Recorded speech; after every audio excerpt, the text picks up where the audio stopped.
नमस्कार दोस्तों, कैसे हैं आप सब। स्वागत है आप सभी का आपके अपने YouTube चैनल पर। दोस्तों, बचपन से लेकर आज तक हम सभी ने कभी ना कभी नागमणि के किस्से कहानियां सुने ही होंगे। इसे लेकर अक्सर हमारे मन में कई सारे सवाल उमड़ते रहते हैं। नागमणि पर कई फिल्में भी बनी हैं जिन्हें हमने कभी ना कभी तो देखा ही है। साथ ही हमारे पुराणों में भी इस नागमणि को लेकर कई सारी बातें बताई गई हैं। कहते हैं दोस्तों कि जिस व्यक्ति के हाथ ये नागमणि लग जाए उस व्यक्ति की किस्मत चमक जाती है। दोस्तों, नागमणि एक रत्न की तरह होती है जो काफी ज्यादा चमकदार होती है।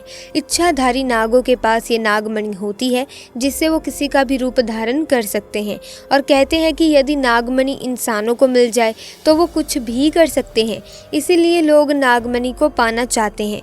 कहते हैं जब नाग 100 साल की तपस्या पूरी कर लेता है तब उसे ये नागमणि मिलती है जो भोलेनाथ उन्हें स्वयं देते हैं। और 100 साल के हो जाने के बाद एक नाग इच्छाधारी नाग या फिर नागिन हो जाता है। इससे हम ये समझते हैं कि हाँ, इच्छाधारी नाग नागिन होते हैं और नागमणि उन्हें रूप बदलने में मदद करती है। पर वो इंसानों से दूर रहते हैं क्योंकि इंसान लालची होता है और इसी वजह से वो इंसानों से बचकर रहते हैं। उनकी माने तो इच्छाधारी नाग नागिन जंगलों में पाए जाते हैं और वो एक जोड़े के रूप में रहते हैं। दोस्तों, ऐसे में आज मैं आपको एक ऐसी घटना बताने वाली हूँ जब नागमणि की लालच में आकर एक इंसान ने एक इच्छाधारी नाग को मार दिया और इसका बदला नागिन ने बड़े ही भयानक तरीके से उस इंसान को मार कर पूरा किया। ऐसे में दोस्तों, इस वीडियो में आगे बढ़ने से पहले महादेव के जो परम भक्त हैं वो कमेंट बॉक्स में पूरी श्रद्धा से सच्चे मन से ज़रूर लिखें, जय महाकाल। दोस्तों, ये चमत्कारी घटना है राजस्थान के एक छोटे से गांव अजमेर की। दरअसल ये घटना घटित हुई अजमेर के रहने वाले एक गरीब किसान के साथ जिसके माता पिता जब वो बहुत छोटा था तब उसे छोड़कर भगवान को प्यारे हो गए थे। दरअसल दोस्तों, जिस किसान की कहानी मैं बताने वाली हूँ उसका नाम सतीश था। जब वो पैदा हुआ था तो उसकी माँ की जान उसे जन्म देते ही चली गई थी और उसके पिता तो पहले ही गुजर चुके थे। तब दोस्तों, उसके घर के पास एक बुजुर्ग दंपत्ति रहते थे जो कि बहुत गरीब थे। उस बुजुर्ग इंसान के पास एक ही खेत था जिसे जोत कर वो अपने घर का निर्वाह करता था। उनका खुद का कोई बच्चा नहीं था। ऐसे में उन दोनों ने मिलकर सतीश का पालन पोषण किया। जैसे जैसे सतीश बड़ा हुआ उसने खेत का सारा काम खुद करना शुरू कर दिया। दोस्तों, सतीश बहुत मेहनती था पर एक ही खेत होने की वजह से उसकी आमदनी कुछ ज़्यादा नहीं हो पाती थी। एक दिन जब वो घर वापस लौट कर आया तो उसकी बूढ़ी अम्मा ने उसे जंगल से कुछ सूखी लकड़ियाँ लाने को कहा। तो दोस्तों, वो लकड़ियाँ लेने के लिए जंगल में चला गया। उसने जंगल के बाहर की तो सारी लकड़ियाँ इकट्ठी कर ली थी, परंतु उसने सोचा थोड़ी लकड़ियाँ और ले चलता हूँ। कुछ इस तरह सोचकर वो जंगल में थोड़ा और अंदर निकल गया। दोस्तों, कुछ दूर जाने पर उसने देखा कि एक बहुत ही विशाल बरगद के पेड़ के पास नाग नागिन का जोड़ा बैठा था। उन्हें देखकर सतीश थोड़ा डर गया। तभी नाग वहां से जंगल के थोड़ा और अंदर जाने लगता है।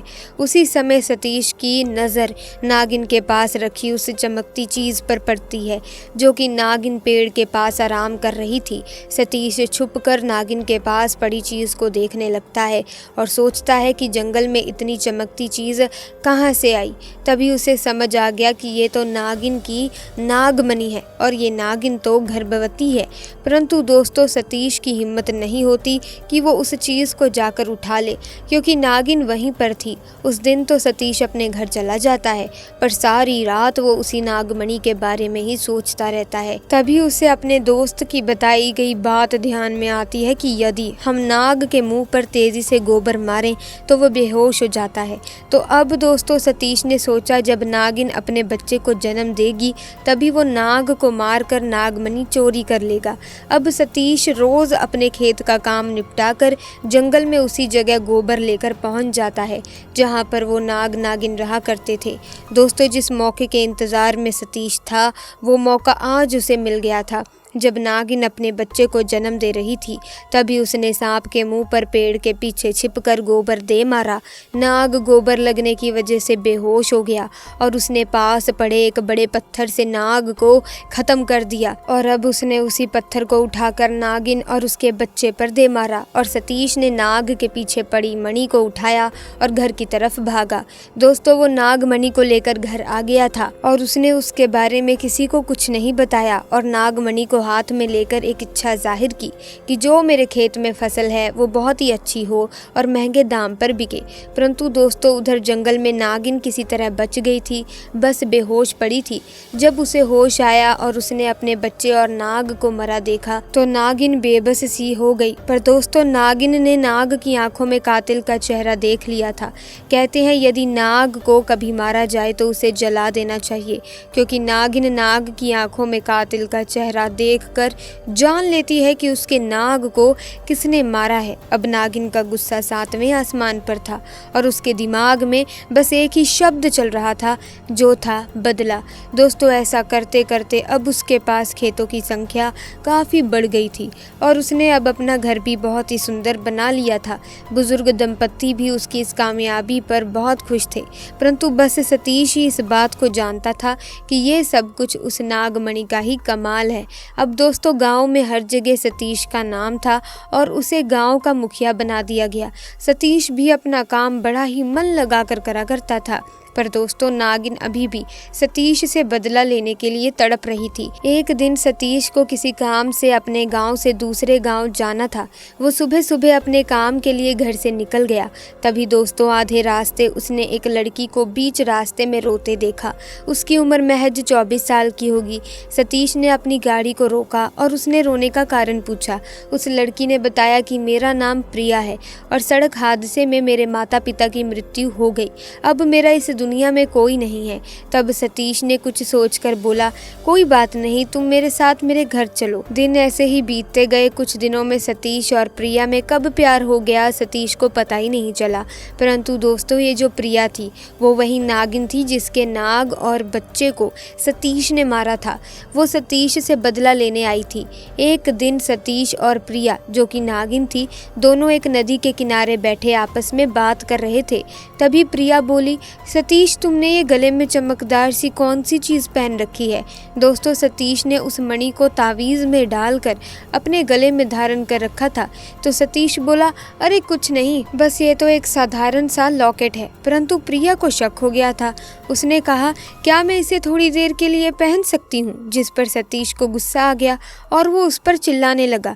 तभी प्रिया वहाँ से उठकर चल दी, लेकिन सतीश ने पीछे से आवाज़ देकर कहा कि चलो ठीक है, पहन लो, पर थोड़ी देर में मुझे वापस कर देना। दोस्तों, जैसे ही प्रिया ने उस नागमणि को धारण किया, वो अपने असली और भयानक रूप में वापस आ गई, क्योंकि दोस्तों, वो बगैर मणि के केवल अपना रूप बदल सकती थी। परंतु अब उसके पास मणि थी। उसने सतीश को सारी घटना याद करवाई कि कैसे तुमने मेरा घर संसार मुझसे लूट लिया था और आज मैं तुम्हें नहीं छोड़ूंगी। और दोस्तों, नागिन ने सतीश को डस डस कर मार डाला। अब नागिन का बदला पूरा हो चुका था। वो वापस जंगल में उसी पेड़ वाले स्थान पर वापस चली गई। तो दोस्तों, इस घटना ने ये जाहिर कर दिया कि नाग नागिन से पंगा भूल कर भी लेना नहीं चाहिए। ऐसे में अगर आपको ये वीडियो अच्छी लगी तो इस वीडियो को लाइक करें, शेयर करें और चैनल को सब्सक्राइब करके बेल आइकन को प्रेस कीजिए, ताकि आने वाली नई वीडियोस की अपडेट आपको मिलती रहे। आपका बहुत बहुत धन्यवाद।